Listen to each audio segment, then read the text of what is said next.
My comment wasn't just inappropriate, it wasn't even funny. Comedy is not my forte. I'm just here to say sorry. India's got talent show में अश्लील टिप्पणी के बाद रणबीर इलाहाबादिया की मुश्किलें कम होती नजर नहीं आ रही। मशहूर यूट्यूबर रणबीर इलाहाबादिया की मुश्किलें फिलहाल कम होने का नाम नहीं ले रही है। डरा हुआ हूँ, भाग नहीं रहा, ये कहना है रणबीर इलाहाबादिया का। इंडियाज गॉट टैलेंट पे हुई कंट्रोवर्सी को देश का सबसे बड़ा मुद्दा बना दिया। क्या ही न्यूज चैनल, क्या ही नेता, हर कोई जो रणबीर इलाहाबादिया ने बोला उसके पीछे पड़ गए। हाँ, माना कि रणबीर इलाहाबादिया ने जो बोला वो गलत था, बट इसका मतलब ये नहीं होता कि भैया इस बात को देश का सबसे बड़ा मुद्दा बना दिया जाए। एक तो भाई खुद ही बोल रही मीडिया कि ऐसा कंटेंट बंद होने चाहिए, और खुद दूसरी तरफ भाई जोर जोर से चिल्ला के खुद ही इस कंटेंट को, मतलब खुद ही इस शो को प्रमोट कर रहे हैं। इंडियाज गॉट टैलेंट शो में अश्लील टिप्पणी के बाद रणबीर इलाहाबादिया की मुश्किलें कम होती नजर नहीं आ रही। मशहूर यूट्यूबर रणबीर इलाहाबादिया की मुश्किलें फिलहाल कम होने का नाम नहीं ले रही है। डरा हुआ हूँ, भाग नहीं रहा, ये कहना है रणबीर इलाहाबादिया का। अरे भैया मत करो, जिन्होंने नहीं देखा वो भी इस शो को देखने की डिमांड करने लगेंगे। डिमांड से याद आया, हाँ भैया कौन है वो लोग जो इस शो को बंद करने की डिमांड कर रहे थे? पहले भी बहुत बार अभद्र टिप्पणी कही गई है। ये समय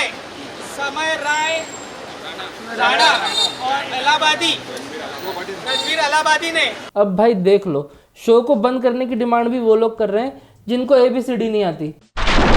इस शो में आए कंटेस्टेंट और इस शो के पीछे तो हर कोई पड़ गया है। बट भैया ये तो बताओ, जिसका शो बंद करने की डिमांड कर रहे हो उसका नाम क्या है? समय राणा।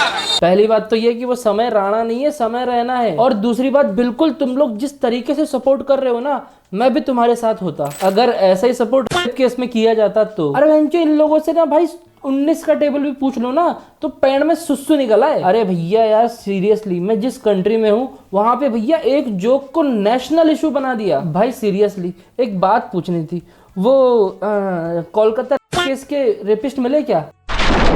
मतलब भाई इंडिया में बेरोजगारी कितनी है वो ये सब देखने से पता चल रहा है। भाई ज्ञान फैलने वाले लोग इतने हैं देश में कि ज्ञान वो भी फैलता है जो खुद सारे कांड करता है आज तक। इंडिया में ज्ञान देना उतना ही आसान है जितना आसान रिमोट से लहंगा उठाना, मेरा मतलब है रिमोट से चैनल चेंज करने जितना आसान। बहुत दुखद है इस तरह की भाषा का प्रयोग, जहां हमारी पत्नी, हमारे बच्चे, हमारी बेटी, हर घर की बेटी, हर घर की माताएं बहनें सब देख रही हैं। इस तरह की बातों का, शब्दों का प्रयोग बहुत ही अपमानजनक है।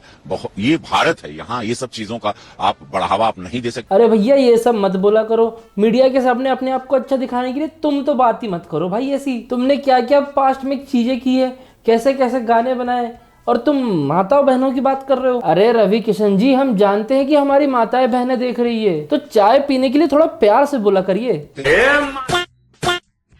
ऐसा चाय बनता है क्या रे? हम लोग का एक इतिहास कई हजार साल पुराना, उसको आके आप चंद कुछ करोड़ों रुपए कमाने के लिए या शॉर्ट फेम लेने के लिए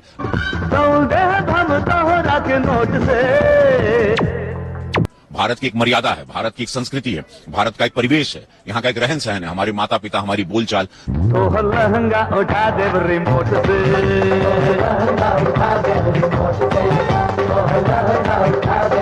अरे भैया फैन की बात आप ना ही करे तो अच्छा है। आप तो फेम पाने के लिए रिमोट से लहंगा उठाने के लिए तैयार हो गए थे। तुम्हें खुद पता है तुमने कैसे कैसे गाने बनाए। ये भोजपुरी गाने इतने एडल्ट कि भैया सॉफ्ट होती है, सॉफ्ट आधी भोजपुरी सॉफ्ट नहीं कहलाती है। ठीक है, समझ में आई? मैं तेज इसलिए नहीं बोल रहा, मेरे घर वाले कूटेंगे मेरे को अगर मैं थोड़ा सा भी तेज हो गया तो।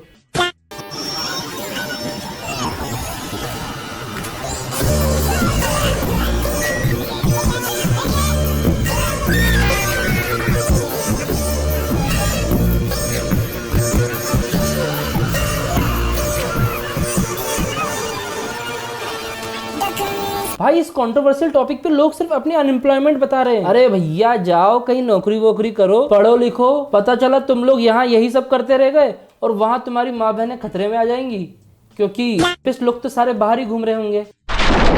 वैसे इंडियाज गॉट टैलेंट में जो चीज बोली गई वही सेम टू सेम चीज एक बड़े शो में भी बोली गई है। एक्चुअली एक नहीं 2 शो है जहाँ पे सेम यही जोक मारा गया है। 10 साल पहले करण गिल के शो में जैकी भगनानी और लॉरेंस से भी यही सवाल पूछा गया था। Okay, would you rather watch your parents have every day for the rest of your life, or no, it gets worse. It gets worse. Or join in once to stop it. Oh my. You have to answer, guys. मतलब ये तो वही बात हो गई कि मैं करूँ तो साला करेक्टर ढीला है। अब देखो ये तो कंफर्म हो चुका है कि रणवीर इलाहाबादिया ने जो जोक मारा वो एक कॉपी जोक था। जब FIR फाइल हुई है तो वो सब पे होनी चाहिए। बेचारा रणवीर इलाहाबादिया अकेला क्यों फंसे? मतलब भैया लोग रणवीर इलाहाबादिया के पीछे इस तरीके से पड़ गए हैं कि भैया उनका ध्यान इस बड़े शो पे तो गया ही नहीं। हमारे देश में दो चीजों का बड़ा क्रेज है, एक फिल्मों का, दूसरा क्रिकेट का। क्रिकेट बंदा बोर्ड के एग्जाम में ना पढ़ने के लिए सुबह 4 बजे कभी नहीं उठता। अगर क्रिकेट का लाइव टेलीकास्ट हो तो 4 बजे उठ के बैठ जाता है। और कई तो इतने शौकीन होते हैं रात को 2 बजे उठ जाते हैं। क्यों? हाँ, क्रिकेट देखने के लिए। और क्रिकेट का मैच शुरू होना था 4 बजे और फिर ये माँ बाप की कबड्डी देख के सो जाते हैं। मतलब भाई अब तुम लोग कमेंट करके बताओ कि ये लड़ाई झगड़े की बात है या भाई रणवीर इलाहाबादिया लोगों को तब तक अच्छा लग रहा था जब तक वो एलियंस पे जोक मार रहा था, और जब इंडियाज गॉट लेटेंट पे इसने ये जोक मारा तब ये देश का सबसे बड़ा दुश्मन हो गया। अरे भाई बेस्ट पॉडकास्ट का अवार्ड दिया गया था प्रधानमंत्री जी के द्वारा, बट तुम लोगों को क्या, तुम लोगों को सपोर्ट तो करना नहीं है। इस बात को देश का सबसे बड़ा मुद्दा बना दिया गया है। अरे भैया जब तुम लोगों को इस देश का सबसे बड़ा मुद्दा बनाना ही है तो भैया एकता कपूर को दिए गए अवार्ड पे क्यों नहीं बना रहे यार? रणवीर इलाहाबादिया ने तो सिर्फ बोला था, एकता कपूर तो प्रैक्टिकल करके दिखा रही है भाई, उल्लू और अल्ट बालाजी जैसे प्लेटफॉर्म पे। अरे भैया जो लोग बोल रहे हैं कि इंडियाज गॉट लेटेंट को देख के हमारे बच्चे बिगड़ रहे हैं, इनको देख के नहीं बिगड़ेंगे। मतलब हिपोक्रेसी देख रहे हो लोगों की? मतलब जिस चीज को देखने से बच्चे सच में बिगड़ रहे हैं उन चीजों को लेके जो अवार्ड दिया जा रहा है उस पर कोई बात नहीं करेगा, उस मुद्दे को कोई नहीं उठाने वाला। बट वहीं रणवीर इलाहाबादिया ने थोड़ा सा जोक क्या मार दिया, नेशनल मुद्दा बना दिया भाई इसको। हिपोक्रेसी है भाई, हिपोक्रेसी। मतलब भाई हिपोक्रेसी इतनी ज्यादा है लोगों में कि लोग ट्रेंड के हिसाब से अपने व्यूज लाने के लिए लोगों को अच्छा और बुरा बोलने लगते हैं। पैसा कमा लिया तो किसी को पैसे का लालच देकर कहना कि 2 करोड़ दूंगा आके मेरा, ये कॉमेडी नहीं हो सकती। स्पष्ट शब्दों में कहे तो ये नीचता की पराकाष्ठा है, या सीधे सीधे कहे तो खराब परवरिश का नतीजा। वो महीप सर है। मम्मी कैसे? और मम्मी कैसे है? इसके साथ आए देखो, बंद करो, देखो 98 धर्म देख के थोड़ी ना। हाँ सही बात है। अगर वो शो अच्छा चल रहा था तो अच्छा बोल दिया और बुरा चल रहा था तो बुरा। ओ भाई मैं भी एक बार अपने वीडियोस देख लूं, कहीं ऐसा तो नहीं कि मेरे वीडियोस में भी ऐसी सारी चीजें हो, मुझे भी हटाना पड़ेगी। मतलब भाई हम सब जानते हैं कि रणवीर इलाहाबादिया ने जो बोला वो गलत है, पर इसका मतलब ये नहीं है ना भाई कि बेचारे के पीछे भी पड़ जाओ। हिपोक्रेसी देख रहे हो भाई, हिपोक्रेसी या सीधे सीधे कहा दोगलापन, दोगलापन कहते हैं भाई इसे। भाई एक चीज तो समझ में आई, मीडिया TRP के लिए कुछ भी कर सकता है। इधर TRP बढ़ती है, इधर मीडिया गिर जाता है। महीप सर है। मम्मी कैसे? और मम्मी कैसे है? इसके साथ आए देखो, बंद करो, देखो 98 धर्म देख के थोड़ी ना। हाँ सही बात है।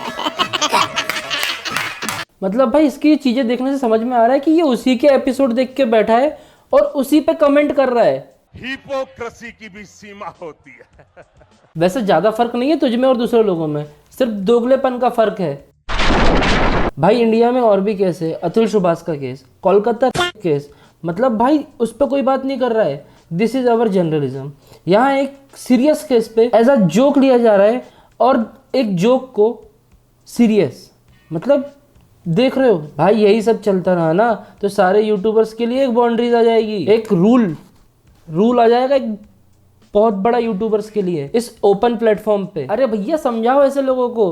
वैसे गाली देने का बटन नीचे है, कमेंट करके जितनी दे सकते हो दे दो। सो गाइस वीडियो को करते हैं यहीं एंड अप। अगर आपको ये वीडियो पसंद है तो वीडियो को लाइक करना, चैनल को सब्सक्राइब करना। मिलते हैं आपसे नेक्स्ट वीडियो में, तब तक के लिए बाय।